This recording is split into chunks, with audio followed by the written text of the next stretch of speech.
হোক সে মানুষের জীবন বা হোক সে প্রকৃতি, যেমন এদিকেই বৃষ্টি নামার আগের পরিবেশটা এতটা ভয়ঙ্কর সুন্দর যে কি বলবো। আসসালামু আলাইকুম, কেমন আছেন সবাই? আশা করি যে যেখানে আছেন আলহামদুলিল্লাহ ভালো আছেন। আমি কুসুম, ঢাকা থেকে আছি। আমার চ্যানেল কুসুম কুকিং ব্লগ থেকে আজ আরও একটি নতুন ব্লগ ভিডিও দেখার আমন্ত্রণ জানাই সবাইকে। এটা হচ্ছে যেদিন ঘূর্ণিঝড় শুরু হয়েছিল তার আগের দিন সন্ধ্যা। তো সন্ধ্যাটা এত পরিমাণ সুন্দর ছিল যে ভিডিও না করে আসলে পারছিলাম না। তো যারা যারা দেখেছেন তা মোটামুটি সবাই হয়তো দেখেছেন এই প্রকৃতিটা। তো এটা হচ্ছিল পরদিন সকালবেলা এত পরিমাণ ঝড় বৃষ্টি হয়েছে। তো এই বৃষ্টির মধ্যেই হচ্ছে ছাদে গিয়েছিলাম যে গাছগুলো দেখার জন্য, যে ঝড় বৃষ্টিতে গাছগুলোর কী অবস্থা। তো আলহামদুলিল্লাহ গাছগুলো ভালোই ছিল। তো সেই ফাঁকে একটু ভিডিও শ্যুট করেও নিয়ে এসেছিলাম।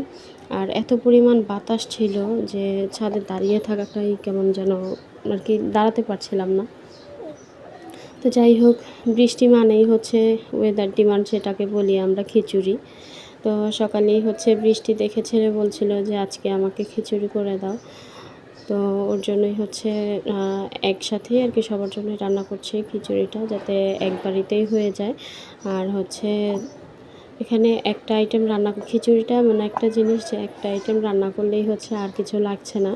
তো এখানে হচ্ছে গরুর মাংস দিয়ে খিচুড়ি রান্না করব। খিচুড়ির কয়েকটা রেসিপি হচ্ছে আমার আর কি এই চ্যানেলে দেওয়া আছে, আপনারা চাইলে সেগুলো দেখে আসতে পারেন। তো সেভাবে তারপরেও পুরো রেসিপিটা আপনাদের সাথে শেয়ার করছি। তো এখানে পেঁয়াজ, প্রথমে তেল দিয়ে একটু গোটা মশলা দিয়ে পেঁয়াজ বেরেস্তা করে ভেজে নিলাম হালকা লাল করে। আর এখন হচ্ছে আদা রসুন পেস্ট দিয়ে একটু কষিয়ে নিব যাতে কাঁচা ঘ্রাণটা না থাকে।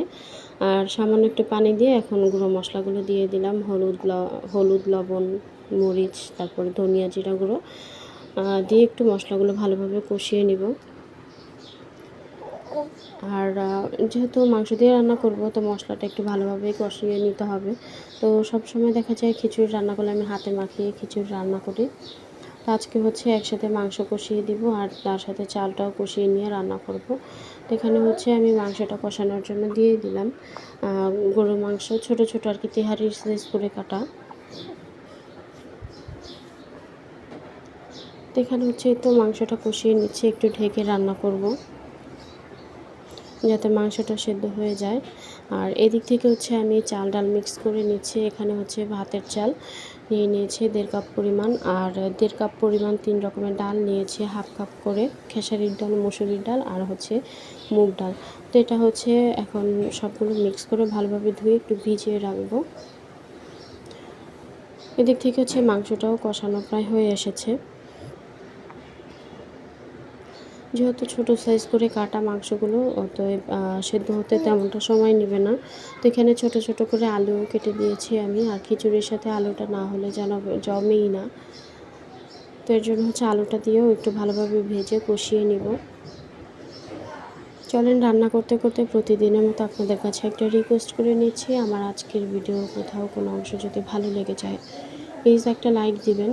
আর যদি বেশি ভালো লাগে, আর আজকে প্রথমবার যারা আমার চ্যানেলটি ভিজিট করছেন বা আমার এই ভিডিওটি দেখছেন, কোথাও কোনো অংশ ভালো লেগে গেলে অবশ্যই আমার চ্যানেলটা সাবস্ক্রাইব করে পাশে থাকবেন। যদি নিত্য নতুন ভিডিও পেতে চান অবশ্যই কিন্তু আমার চ্যানেলটা সাবস্ক্রাইব করে পাশে থাকা বেল আইকনে অল অপশনটা সিলেক্ট করে রাখবেন। এতে করে নতুন কোনো ভিডিও দেওয়ার সাথে সাথে কিন্তু আপনি নোটিফিকেশন পেয়ে যাবেন আর সময় বুঝে দেখে নিতে পারবেন। এদিকে কিন্তু মাংস এবং আলুটা কষানো হয়ে গেছে, আর ধুয়ে রাখা চালগুলো দিয়ে দিয়েছি আর চালটা একেবারে ভেজে কষিয়ে নিব।